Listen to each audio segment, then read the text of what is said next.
Chris, Andrew from the BBC. These two fixtures over Easter, they look huge. How do they look from your point of view? Huge. There's no getting away from it. They are. Business end of the season, we always talk about that going into the last half dozen games for us. We need performances, we need results.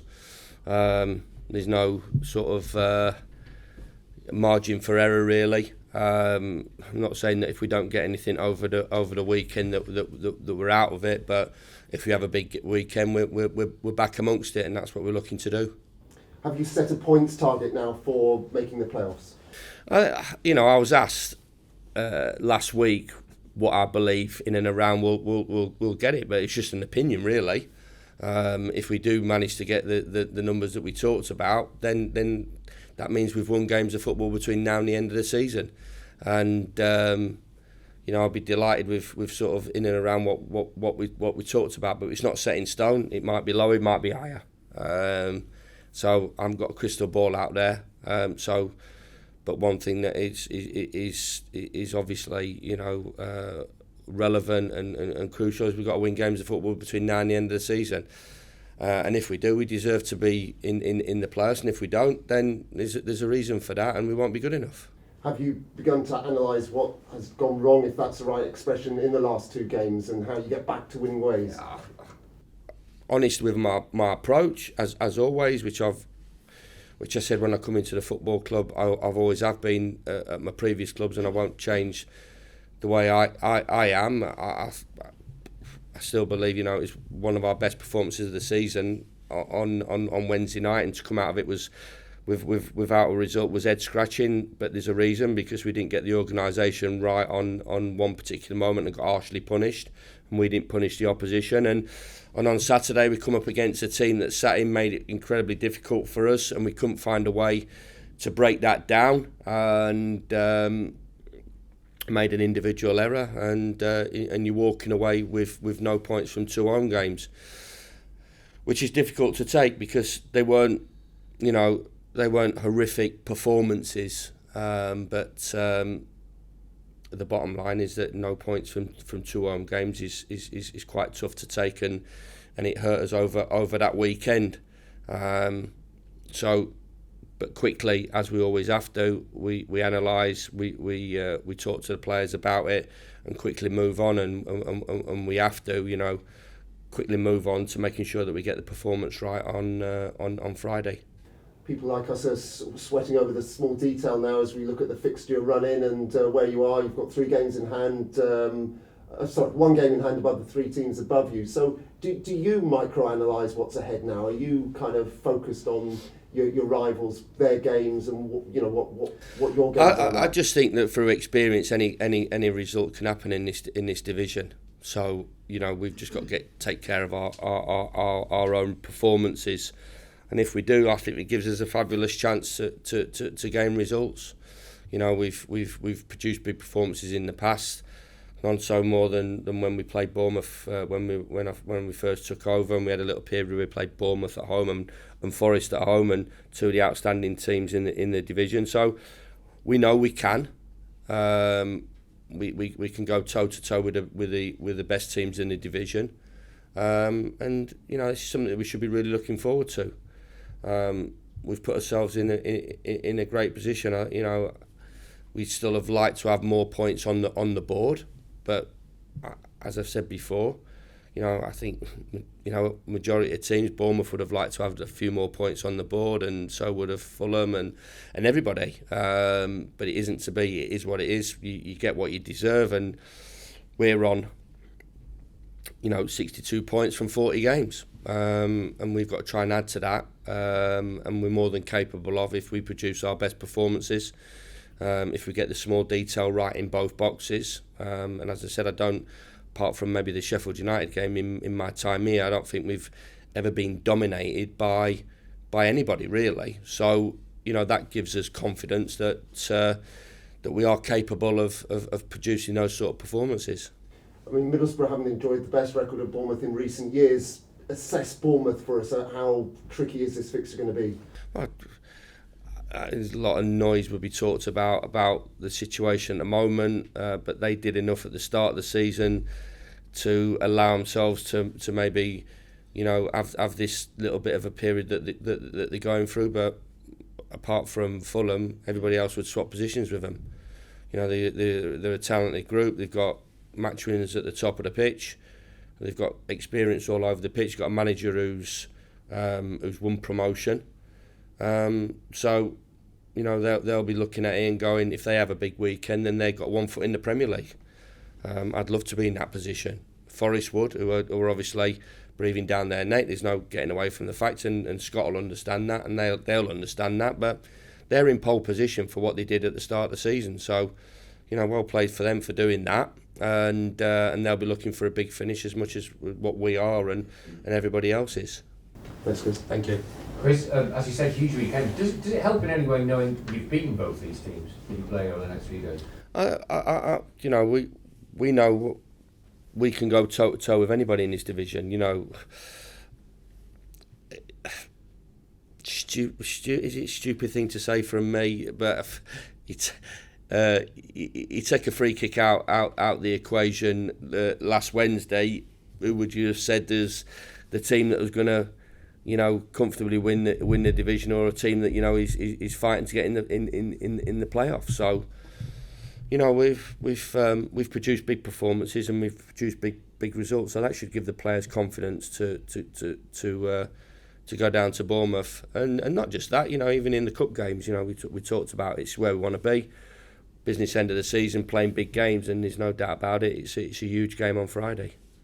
That's the thing. I mean, you look at the fixtures, look at the table. Huge game tomorrow, huge game on Monday. But I suppose the trick is you can't be scared of it, can you? You just say bring it on. No, it's not a time for the faint-hearted. You've got to be bold. You've got to be bold in your approach, which we always have been. Whether at the start of the game or going after a game, I'm not a manager that would.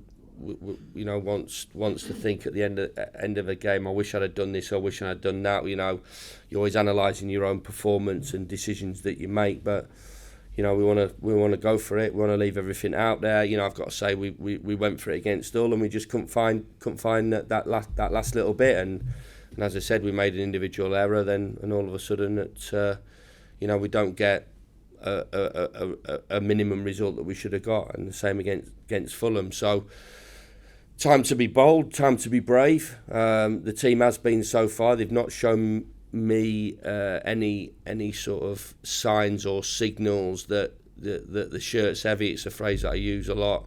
The supporters have never made that shirt heavy. And the teams that will prosper, the teams that will succeed in these last 6 games are the ones that hold the nerve, are brave, and have got the bottle and the composure and the quality to kick on in this vital part of the season.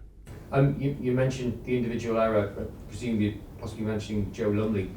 How do you deal with goalkeepers? Is the psychology of that a bit different if they have a difficult moment? Well, they choose to put them gloves on at the start of their career, don't they? That's why I never. They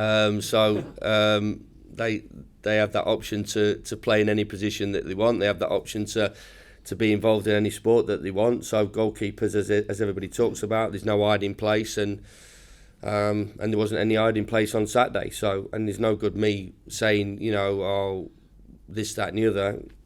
It's a mistake, and there's no glossing over it. And Joe understands that. And it's the position that they're in. As goalkeepers, and as well from a profession point of view, there's no hiding place. The coverage that football's always had, and especially now, and the analysis that goes into it, it's a shot that he should have saved. And it's no good me coming on afterwards and trying to mug everybody off and say, well, I don't think this should have happened. I don't think that should happen. Part and parcel. Should have saved it. We all get the credit and praise when things go well, and we're all happy to take that and accept that. And as I've always said, when it comes the other way, you've got to be able to accept that and be big enough to deal with that as well. So footballers have to be big enough to deal with criticism as well. How would Dale? Yeah, it's going to be a struggle for him. Yeah, he won't be involved on Friday, so hopefully he might be okay for Monday. So, but no, he's out for Friday. What is it? Yeah, he's got an issue with his calf. His calf tightened up, so it's really disappointing because he's been good. He's wrapped some good players up, but we've got players that can come into that position. It's how you deal with that. It's how you deal with injuries. And we won't be the only team that has injuries between now and the end of the season. As I said, I think we're in a really good position, in a unique position that we had close to, if not a full squad of players to choose from, with Martin coming back, and obviously he's had a few more days as well to train. But in this period, you might lose one, and unfortunately we've lost one in Dale for Friday. Is Isaiah all right now? Is he? Yeah, Jonah's okay. Yeah, Jonah will be involved on Friday. Which is a big boost, obviously, to you're bound to miss a player, aren't you? If he's arguably the player of the year, which I would say he'd be right up there. The top three players' performances this season, Isaiah Jones will all be up there. Wasn't the reason though. I mean, ideally we'd have loved him to be involved on Wednesday night. And does it give us a better chance of winning the game of football? Of course it does. But he wasn't the reason why we didn't pick any points up on Wednesday and on Saturday. But delighted to have him back. And just on Joe Lumley, how's he responded in himself this week? You might have dealt with other managers. I'm one of those managers. You got to get on with it.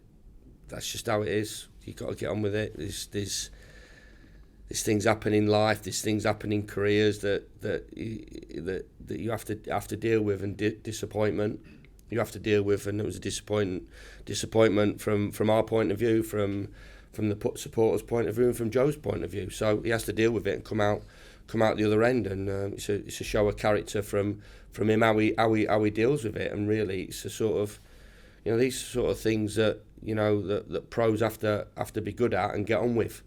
It's not always rosy. Nobody has an absolutely perfect career, and especially in that position, if you do make a mistake, it's highlighted and talked about, which it would have been. It had been talked about over the weekend, and that's something that he has to deal with. And the only way he does it is by working double hard on the training ground, analysing sort of situations which you have the ability to do, and learning from it, and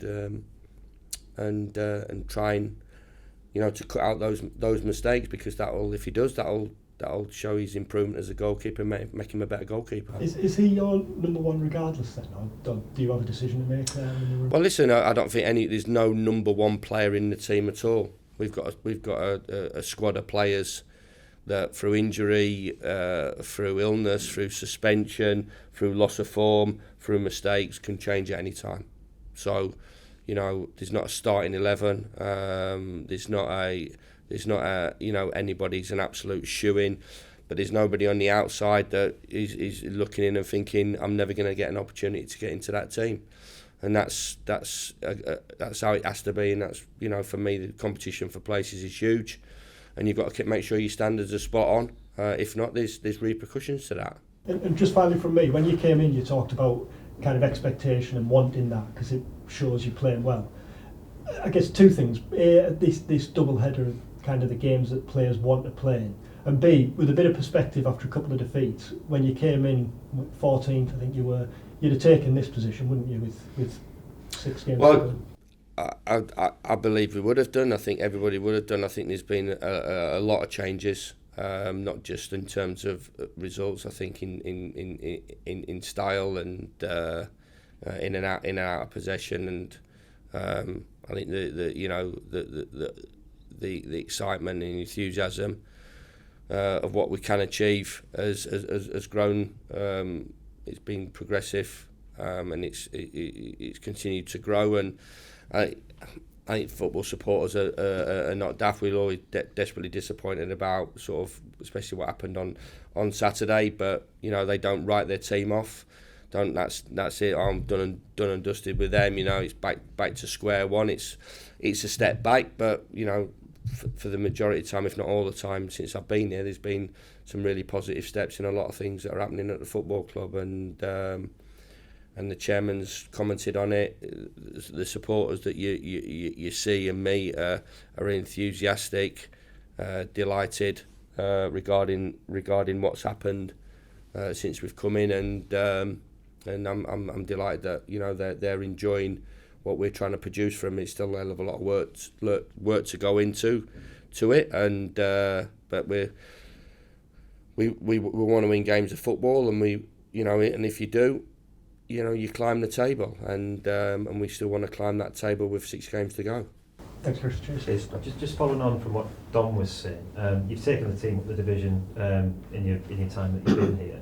How high does this rank in terms of difficulty this job has been so far? Obviously, you tackle your work, you relish it with everything you got, but how difficult has it been since you've taken over? Well, it's championship football. It's an ultra competitive division. I've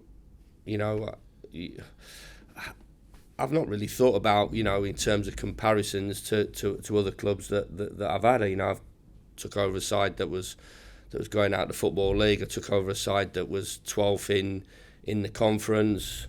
Took over a side that was 12th in League One. So I think you can only judge your work.